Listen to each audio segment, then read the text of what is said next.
Hey guys, appreciate you tuning in for this episode of the Mental Minute. Today I'm going to be talking about rewards of food. We had a healthy discussion yesterday on Twitter about foods and cheat meals and how if you exercise for X amount that you could have some onion rings associated with that. And I completely obliterated that because my thought processes behind it is this, is that there is a significant correlation between your brain and your gut. You know that, not only physically but also mentally. And when you start to separate and say these foods are bad, these foods are good, it changes your whole outlook on the way that you look at foods. An example, if I was to say a cheat meal, you can have onion rings. Your first thought would be some sort of fast food restaurant, crappy food, make you feel horrible, but you would get some sort of enjoyment out of it. But let's say that you made onion rings with your grandmother who is now deceased. She has a special recipe. Maybe you had a restaurant. And all of those things, those happy feelings that you had associated with making onion rings. But when you say you eat this, it's a reward, your outlook on it changes completely.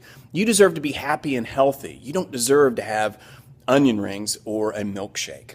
Love you, friends.